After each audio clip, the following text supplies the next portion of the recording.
Good afternoon, everyone. Eric here from Nomadic Fanatic. Thanks for joining me. Just outside of Louisville, Kentucky. I will be uploading this video with some Nomad internet. Link below in the video description if you need some mobile unlimited internet.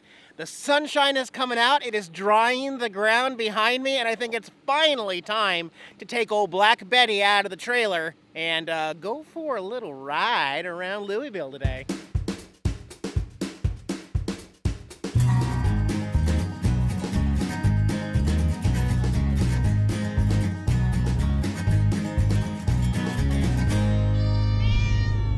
Show more about where I'm at right now. They want me to park right here in the cul-de-sac here during the daytime, but I'm here at a harvest host. We're actually just on the Indiana side, on the other side of the river. Behind me is the Lady of Perpetual Hops Brewing Company over there. They are a harvest host member. They got me in with a one-day notice, so and it was really raining hard these last couple days, so I'm very happy that it is finally time to ride the motorcycle. We're gonna go explore Louisville a little bit today. We've got Tara sticking her head out the window, checking things out right now. What do you think, Tara? Man, I wanna go outside, Dad. Where's your brother, Jax? He might wanna go outside too. Actually, I'll bet Jax is eating. Yep, he has just been a eating fool, man. Man, he loves his food lately. I think she's ready. Man, it feels so good to finally ride the motorcycle. I am here, still on the Indiana side here in New Albany, Indiana. And there's your sign, and there's also your fork in the road stuck in cheese. Literally a giant fork in the middle of the road, okay? What does it symbolize? We're not in Green Bay, so I don't know what the cheese is about. Maybe they have some really good cheese in New Albany, Indiana. I'm not really sure, but that's awesome. There's a bridge we gotta cross over here to go on over into Kentucky. I forgot to bring the chest mount so I can film some stuff while I'm riding, but that's okay. We are in Kentucky. We are in Louisville right now. Anybody else think baseball when you think of Louisville? Louisville, the old Louisville Slugger? Well, actually, you might not know that Louisville is home of the world's largest bat. Get a load of that guy. The world's largest bat upside down chilling there. What is this place? Cowfields? Caulfields? It's probably a bar. We got old Skeletor here chilling. Let's see if he's smiling on the back. Look, Skeletor's got a backup camera in his butt. Now that is pretty cool, bud. And I love those eyes. Looking good, my man. Yep. This is a really cool car, actually. Oh, it's a novelty store. I just figured it was going to be alcohol. Wow, they are very ready for Halloween here, guys. Look at this. They got the old cobweb there. The zombie response vehicle. Man, that is one sweet looking car. Not as cool as Black Betty, though. Oh, yeah. Man, look, even the mirrors. Wow. And you know what? I think those are propane and they shoot fire while he's driving. I'm pretty sure that's what's going on there. For context, though, that's the largest bat. We're gonna go look at the largest bat. Yeah. Man, I fits and sits anywhere. Get it? See across the street there? The actual world's largest bat. Well, baseball bat. Matter of fact, maybe 5 or 6 years ago I was here and I went into the museum and shared it. I will link that video up above. I went in and got a custom Seattle Mariners Louisville Slugger bat that said Eric and Jax on it, and I still have that at the shop. And they are still open doing tours. I'm not going to go in there today, but I did want to see the actual bat. It's a good play on words at the other novelty place, but look at this limousine. Guys, it's like completely made of half marbles, like marbles that are completely, the entire limo is made of marbles, half marbles.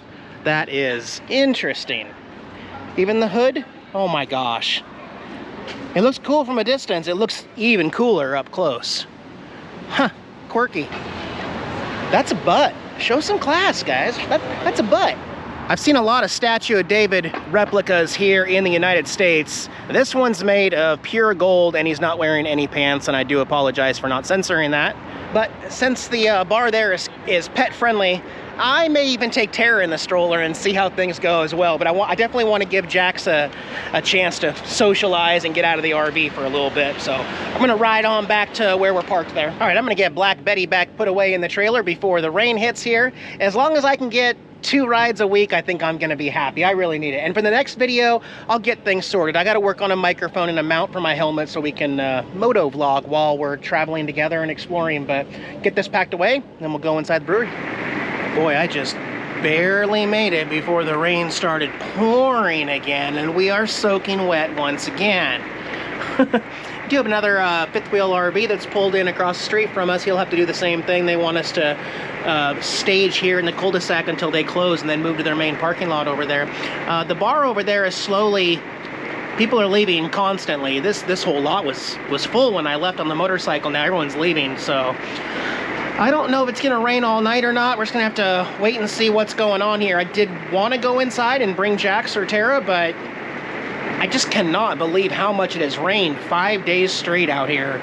And don't get me wrong, I'm thankful that we had that short little 3-hour rain break there and I could finally take the motorcycle out, but gosh. I got the air conditioning on with the Craftsman generator running. I'll show you that out there. I actually had to put the umbrella over it right there because it's not waterproof. Oh, there's a lot of water near that cord. But ow, I just hit my head too. Like I keep telling people here, it's still here in October. It's not cooling down when it rains like this. It's still 84 degrees outside, and I have to keep all the windows closed. It gets hot quick. We were up to 94 degrees here inside the RV because I had to shut all the windows again. So I've got the air conditioner running right now off the Craftsman inverter, which you guys remember from a couple weeks ago I wasn't able to do. I haven't really changed anything. All I did was I kind of tricked the whole Victron system, because that was the problem, is that this air conditioner would draw too much when it's already trying to charge the batteries. One thing, a lot of people aren't going to care about this, but if you're a Victron person, the Victron controller, once the batteries drop under 0% and you're out of float, when it's in bulk charge, it's automatically going to send a huge amount of watts, between 500 and 1200 watts, to recharge the battery. But you can't fire up an air conditioner with that small little inverter generator when it's also charging the batteries. That's why it was overloading at that really cool campground. So I tricked it by turning the inverter off. No, the charger off, but inverter only. I turned on the air conditioner, and we were running this for a couple minutes off solar only. Well, not solar, there's no solar right now, just off my batteries.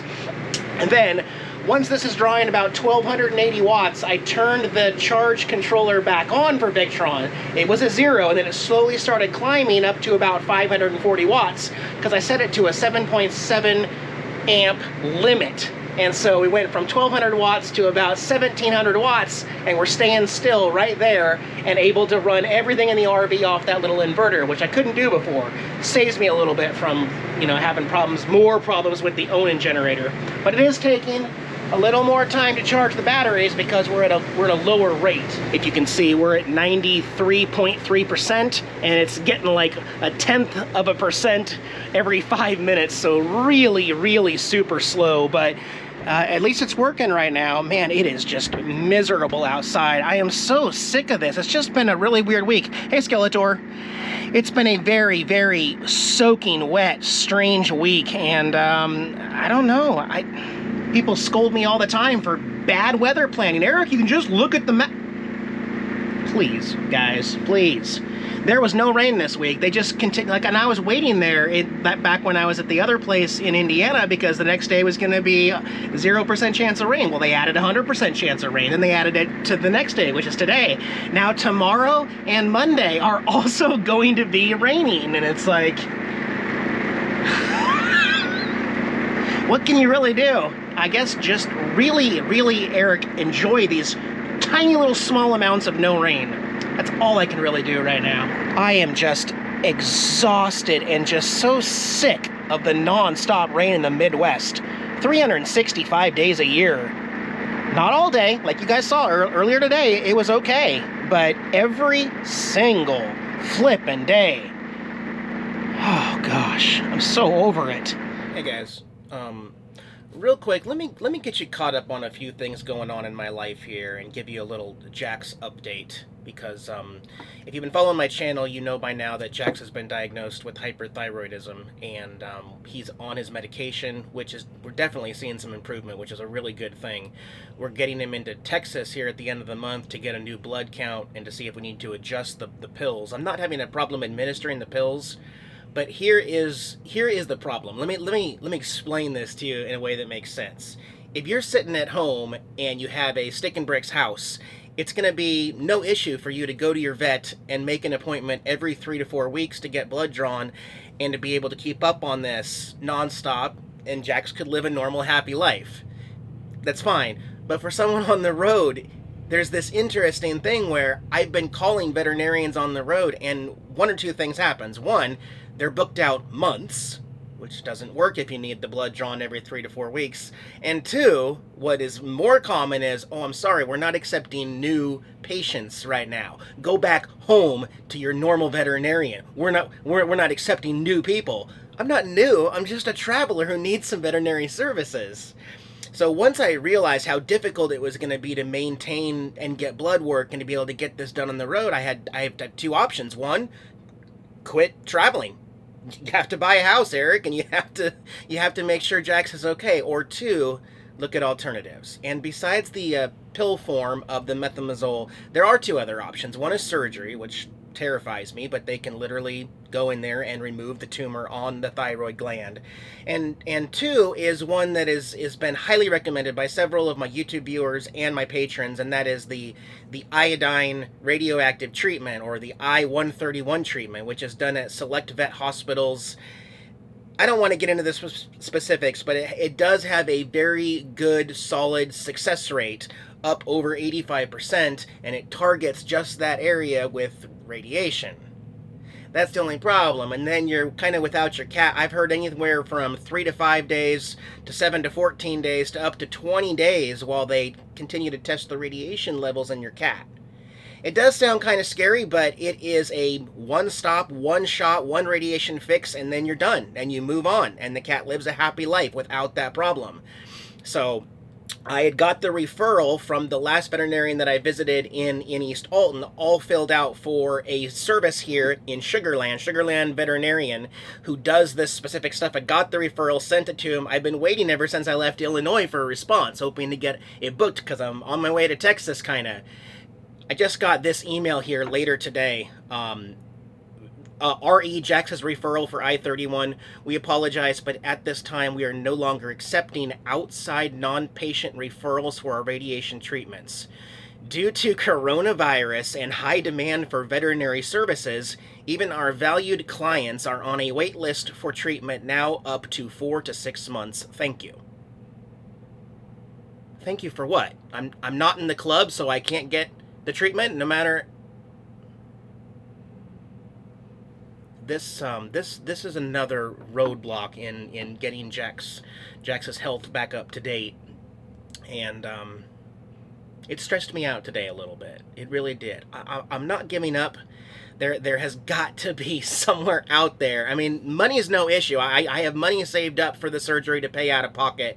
It's just now we're dealing with they're blaming coronavirus, guys, for why I can't get my cat in for treatment. Like, so at this time, what I'm gonna do here while it's raining is sit down and I'm gonna research all the other hospitals in the entire state of Texas, and possibly even branch out even farther. And I need to call them specifically and say, hey, are you only doing this for people who are already clients, or can somebody get in? I mean, you know what I mean? So I even have the referral. I have the vet referral, and I can't.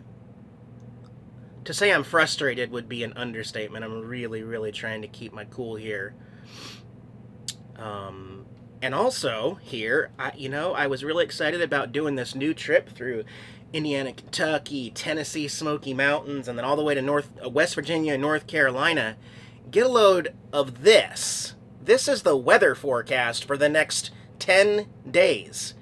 Guys, I don't know what it is about everywhere I go. It just, Jax, you okay? It just rains non-stop every single day. Hang on. Are you okay? Oh, he was looking at birdies outside. Him's a good boy. Hims is a good boy. We're gonna figure it out, man.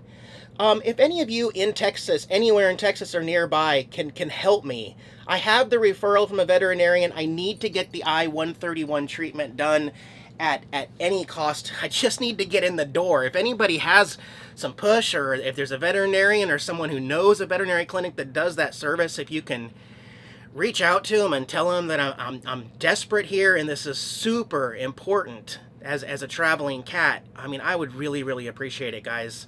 You can email me directly at ericjacobs1463@yahoo.com. I will continue to do my research and get back to you, but you know, with the weather, with the rain every single day for the next up to 2 weeks, I can't, guys. I quit. I am for the first time in a very, very long time, I'm gonna take a step back from YouTube. I have to, for my own well-being, to focus on Jax and how we're gonna get through this. And I'm not gonna go film in the pouring rain every single day. It just doesn't make sense to do it. So I'm skipping it all and gonna be changing my plans. So I'm just kind of letting you guys know. Heart's just going a million miles an hour. I want to say so much more, but I will see you guys on down the road.